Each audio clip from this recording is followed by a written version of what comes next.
One of the things I saw that was interesting in the forums, and in some ways is good, is a sense of like, hey, no, it doesn't matter. The forum asks you, does it matter the how of creation? And a number of you said, no, it really doesn't. I just want to try and complicate that just a little bit. One of the things that we have going on is not only do we have a tradition in Christianity about what creation looks like in terms of how it happened and whatnot, and how that interacts with science, but as with everything that we do theologically, is that different doctrines get implicated as we make these decisions about what we think happened and how it happens. And so one of the big issues that we have that theologically is interesting when talking about uh,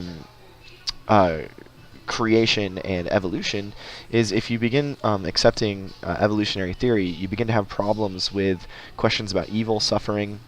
You begin to have problems with questions about our first parents, and you begin to have interesting questions about biblical interpretation. Let me just run through a couple of those things.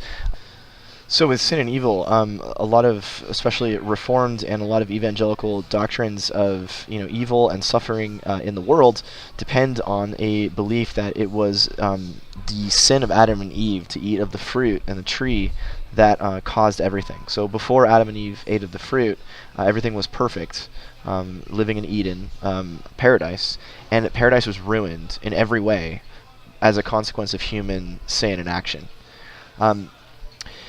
You can maintain a lot of that with evolutionary theory, but you're going to have to accept, if you accept anything like evolutionary theory, that there was pain, death, at least animal pain and animal death, long before human beings got involved in things. So that's one issue. Is you have to decide what you think about natural evil. Is it evil that, for example, animals suffer? And if so, how do you deal with that if you're going to propose that over long periods of time a lot of development was going on? It looks like there's going to be some interpretive and theological issues there. So that's one major issue of well, this matters. Depending on what you say about creation, this matters. Another one will be related. What do you think about our first parents? Was there a literal historical Adam and Eve?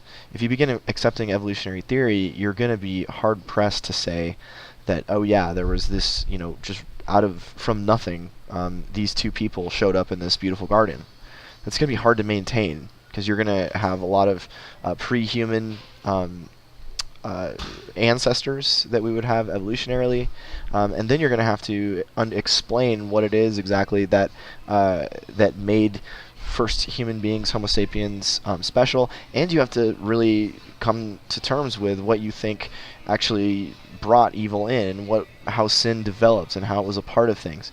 All of which is to say, it's a question of biblical interpretation.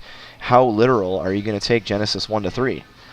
And the farther you go down the path of evolutionary theory, the more you have to recognize it's going to be harder and harder to maintain a lot of what we traditionally have called literal interpretation. And that came up a ton in the forums.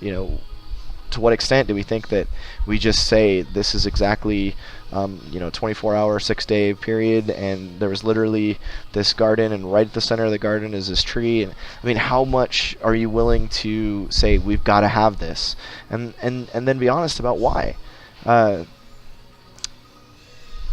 We have to, is there a way to say that you can sort of have your cake and eat it too? Which is one thing I think that it's dangerous for Christians to just jump on board with, hey, I'm just going to, be cool with whatever evolutionary theory science comes up with. That's a great attitude, but you do have to come to terms with the fact that that's going to have consequences, intellectual and theological consequences. And it's important to think those things through and be really honest about them. Because then you're going to start having more questions about who God is and what God's like. And I think some of this came up in the forums. If God is allowing creation itself to have a generative component and have its own kind of causality and movement, how involved is God? Is this are we just saying that God's not involved at all, and it's really just, and then you're kind of in a situation of deism, as a couple of you pointed out. So we do have to say, I don't think we can say it doesn't matter the how of how creation happens. It does matter. It's got a lot of implications, and we need to be honest about those.